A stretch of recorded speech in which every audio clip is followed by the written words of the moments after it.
Hello, everyone, and happy Thanksgiving. As my contribution to your holiday, I'm going to give you a big serving of BS from Dan Richards, and you can choose whether to swallow it or not. Ignatius Donnelly did not believe in a white Atlantis, despite Flint Dibble making sure to name drop that anytime he gets a chance. Okay, that was our friend Dan Richards asserting that Ignatius Donnelly did not, quote, believe in a white Atlantis. So in case you're not familiar, Ignatius Donnelly was the author of Atlantis, the Antediluvian World, which was published in 1882. Donnelly laid out his arguments for Atlantis being the ultimate source of the civilizations that one finds around the world. His arguments are much the same as those used by Graham Hancock and others, basically that travelers or refugees from Atlantis carried the seeds of civilization around the world, North America, South America, Egypt. Donnelly's evidence largely consists of claimed similarities in architecture, language, and mythology among widely separated societies. And his contention is that these similarities could only have arisen because of a common source, and for him that common source is the lost continent of Atlantis. So Richards is railing here against what he thinks is the unfair characterization of Donnelly's work. He insists that Donnelly and others would have had a very simple biblical view of race, and that Donnelly did not see Atlantis as a white homeland. The way that these guys attach the white supremacy thing is they go back to guys from the 1800s that wrote about Atlantis that had some old school views on race. Now, they believed in the biblical races, and the way that the biblical races came to be is something you'll never find John Hoops or Flint Dibble tell you, because it guts their entire argument. Before the flood, there was one race of humans. After the flood, Noah gets drunk. Three of his sons are around. One of them picks on him, laughs at him. Two other ones don't. The one that picked on him was Ham. The African people were considered to be the Hamites. The Sam, the Semitic people, were in the middle. And then the other one, the Japhethites, which eventually became the Aryans, were considered to be the white people. That was the European view of race for up until about 150 years ago. So 200 years ago, a guy writing about Atlantis would not have thought it was an Aryan Atlantis, because Aryans didn't exist until after Noah. It was one of Noah's sons. So before the flood, there was no Aryans. So anytime somebody says that this old school shit believes in, all you gotta do is scratch the surface and you'll find that's not the case at all. This guy didn't believe in a white Atlantis. Ignatius Donnelly did not believe in a white Atlantis. I call bullshit on that. Richards is completely wrong, so let's get into the facts. So Richards says that Donnelly, quote, didn't believe in a white Atlantis. Thankfully, we don't have to try to figure out what Donnelly believed. We can just read what he wrote. Just as a data point, the word Aryan appears in the Antediluvian World 101 times. Donnelly first mentions Aryans on page 2.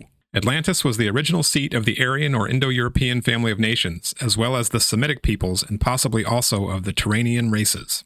Aryan didn't start off as a loaded word. It was introduced to the English language around 1800. It was originally a Sanskrit word. By the time of Donnelly's writing in 1882, the word Aryan had morphed from a term used for ethnocultural self-designation in India to a term that was well used and well loved by some of the most famous racists in Europe. The term is in his book 101 times. So who did Donnelly think these Aryans were, and what did they have to do with Atlantis? It's interesting how Donnelly tries to fit the biblical narrative of the flood into his ideas about Atlantis, and Donnelly's thoughts on race are anything but the simple story that Dan Richards tells us. Donnelly, like many of the racists of his time, considered all of Noah's sons to be white. That's Ham, Shem, and Japhet. White, all of them. And Donnelly recognized 4 major races in the world: black, red, yellow, and white. And Donnelly says, of these 4 races, the Bible only talks about one race, and that is the sons of Noah, and they are all white. The Japhets, which are the Aryans, the Hamites, which are the sons of Ham, which are slightly darker-skinned people like Egyptians, and then you've got the sons of Shem. For Donnelly, then, everyone on Atlantis was white. Some were whiter than others, and the Japhets, sons of Japhet, family of Japhet, those were the Aryans, and they were, of course, the whitest of the white, and therefore the best of the best, according to all your European races of the time. All right, in this construction of the 4 races and those 3 families or types being inside of the white race and being the sons of Noah is not an original idea of Donnelly's. He quotes Francois, what's the dude's name? He quotes Francois Lenormand at length about this. So Lenormand also split the peoples of the world into these 4 quote-unquote great races: white, yellow, black, red. And Lenormand also considered the family of Ham, which is one of Noah's sons, to be white, not black. He said, they possess all the characteristics of the white race, but are distinguished by their dark color. He considered the family of Shem also to be white, saying that they are a purer and handsomer type of the white race than the Hamites. Still not as good as the Japhetites, though. The family of Japhet was the best of the whites. So again, those are your Aryans. So all of the sons of Noah were white, according to Lenormand, and Donnelly was borrowing from him and quoting from him heavily. And Lenormand wasn't just, trying to classify the branches of humanity. He was a white supremacist. He very clearly states that. He writes that the white race has a marked superiority over all others. In the nations of this race, we find from remote antiquity the greatest development of civilization. Classic white supremacy. And the Japhets, the Aryans, were of course the whitest of the white and therefore the best of the best in his construction.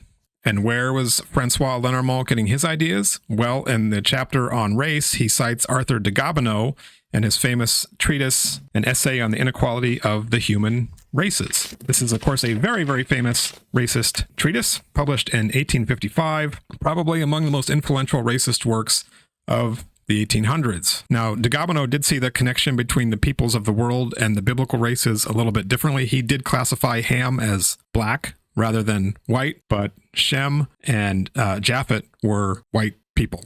And de Gobineau was firmly on Team Aryan, naming them the best of all the races and the whitest of the white of all the white peoples. I couldn't find where Donnelly cites de Gobineau directly, but he clearly would agree with him on many of the aspects of the connections between civilization and whiteness. So here's a quote from de Gobineau. Such is the lesson of history. It shows us that all civilizations derive from the white race, that none can exist without its help, and that a society is great and brilliant only so far as it preserves the blood of the noble group that created it, provided that this group itself belongs to the most illustrious branch of our species.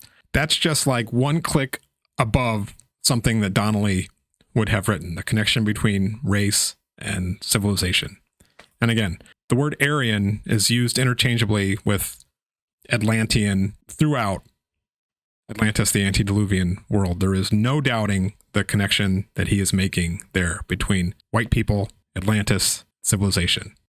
None. No reason to speculate on what he might believe. He is telling us. When people tell you something, put some weight on it. So according to Donnelly, it's clearly the light-skinned Aryans that spread civilization across the Mediterranean into Asia and Europe, and also into North and South America. It's Aryans all the way. There can be little doubt, Donnelly writes, that a fair-skinned, light-haired, bearded race holding the religion which Plato says prevailed in Atlantis carried an Atlantean civilization at an early day up the valley of the Amazon to the heights of Bolivia and Peru, precisely as a singular emigration of Aryans went westward to the shores of the Mediterranean and Caspian, and it is very likely that these diverse migrations habitually spoke the same language. So though we have some that had darker skin than others, the family of Shem and the family of Ham were a little bit darker than the family of Japhet. They were all white. Maybe a picture would help. I'm a visual person. Maybe we should try to draw a picture. All right, so here's how Donnelly would break it down. You've got your red race in North and South America. You've got the black race in Central and Southern Africa, across South Asia into Australasia, and you've got the yellow race here in East Asia. Whatever people were here before the flood are destroyed by the flood. The people here in Atlantis, which includes Noah and his sons, the destruction of Atlantis and the deluge, they take their boat, the ark, and then they end up here in Ararat. And then those people repopulate these areas that were flooded. So Shem and Ham here, and Japhet, which is the Aryan people. So this is all repopulated by white people that originally were residents of Atlantis. Atlantis also had colonies here in North America and South America, and those would have also been white people coming from Atlantis. So that's Donnelly's general idea. There is no multiracial, diverse African Atlantis in Donnelly's view. It is all white people, and it is those white people that bring civilization to these areas of the world, both the areas that were destroyed by the flood, they rebuild, and in areas that were not destroyed by the flood, which he thinks was limited in geographical scope, they influence and kind of create and seed civilization in those areas. And that is the story. So Dan Richards' contention that Ignatius Donnelly did not believe in a white Atlantis is total bullshit. He very clearly did, and he wrote that, and that was a big part of what his book was about.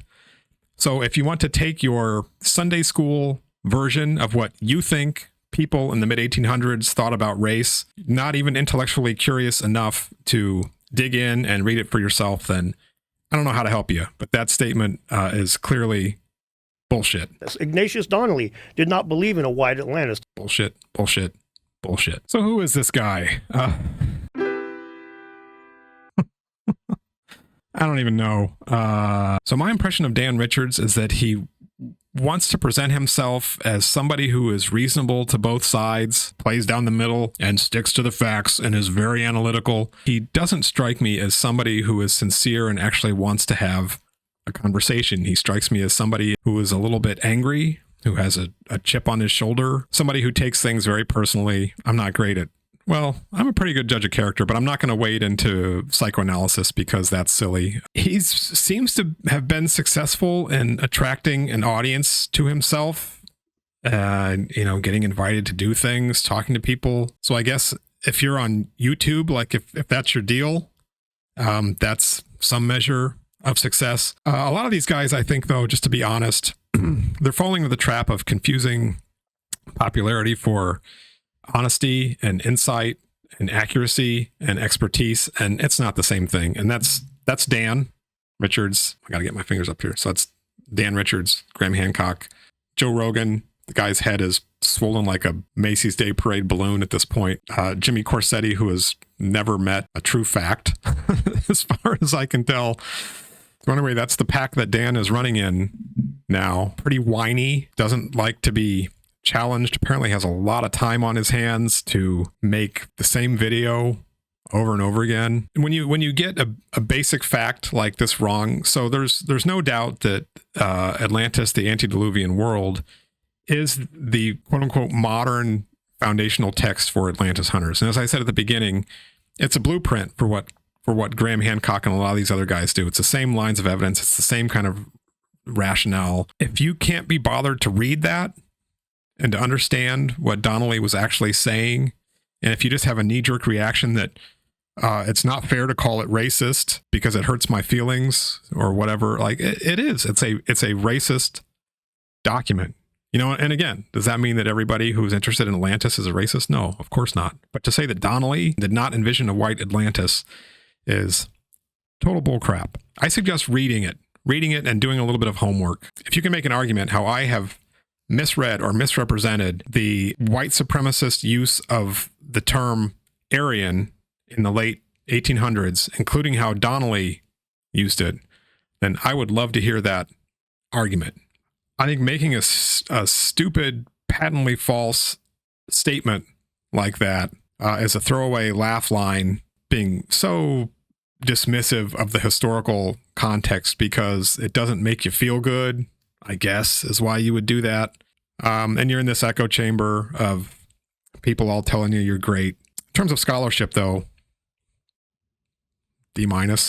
If somebody was writing a paper on Ignatius Donnelly and Atlantis mythology and that sort of thing, and had an assertion in there without any evidence that Donnelly did not believe in a white Atlantis, that's just factually not true.